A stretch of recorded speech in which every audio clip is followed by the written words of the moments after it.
In this video on how to open an offshore bank account, we put special focus on why we need to provide due diligence and know your client information, why you need to provide your ID and prove the money was legally acquired, etc. People ask, why do I have to provide all this stuff just to open a bank account? Is the banker being nosy? Or can the bank actually lose its license and the banker his job if I don't give this information?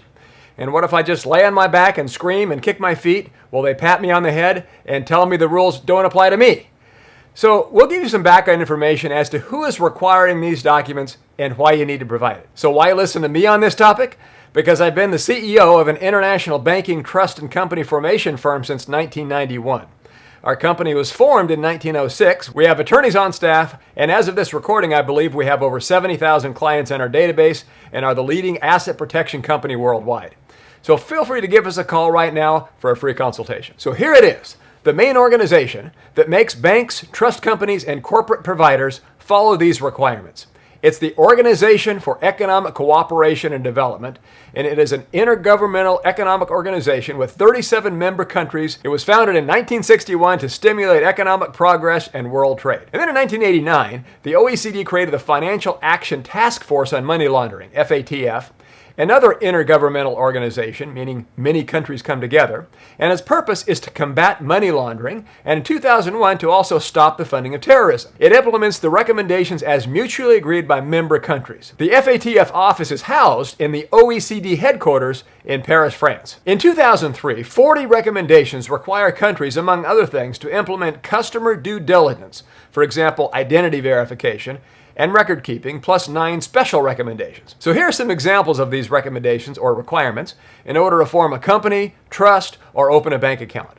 Providing a notarized photocopy of your passport, an original utility bill bearing your residential address to prove identity, a reference letter from your existing bank and or a letter from your attorney or accountant, plus safeguards to prevent illegal funds from going through the financial system, among other things. And believe me, I've been a personal witness to these bankers, trust companies, and politicians shaking in their boots when the OECD inspectors fly over to these small nations to make sure the jurisdiction is following the rules. For example, in 2000, it issued a list of non-cooperative countries, commonly called the FATF blacklist, that did not comply with the guidelines.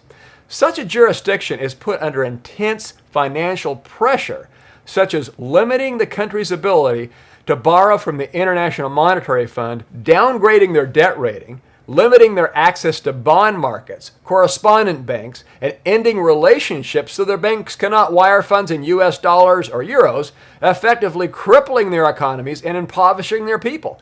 I personally witnessed this happening.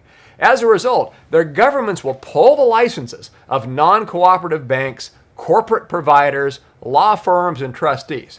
In fact, hotels, restaurants, doctors' offices, food stores, gas stations that use that bank and whatever type of business you would run if you lived in that country would not be able to process credit cards or payments, putting hundreds out of work, including the person who is reviewing your bank account, trust company, or application for compliance. I personally traveled and walked into offshore banks and trust companies and have personally witnessed the fear on their faces as they undergo their annual audits, making sure they have every document for every customer, and they are not accepting any customers who have any inkling of possibility they are handling illegal proceeds. For even one violation, they face stiff fines, loss of license to do business, and the ends of their careers. It's like getting on a standard commercial airliner to take a trip.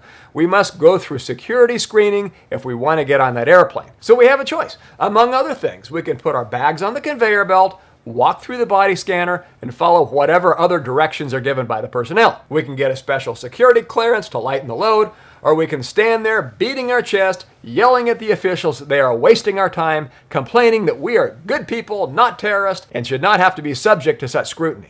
As you know, they don't care.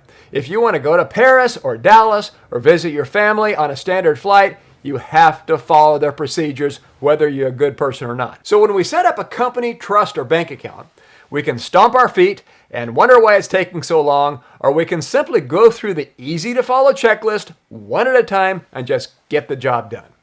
No bank president is going to tell an FATF international inspector, this customer got mad that it was taking so long, so we gave him a pass. That's why we don't have a copy of his reference letters.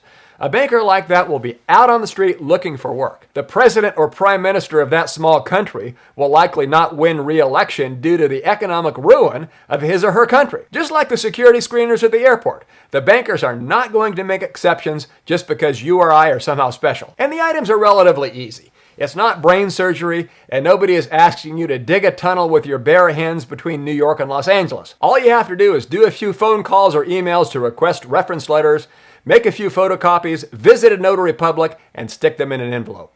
It's a small effort for the tremendous benefits of asset protection from lawsuits, investment opportunities, financial privacy, and business expansion that international finance may bring to your life.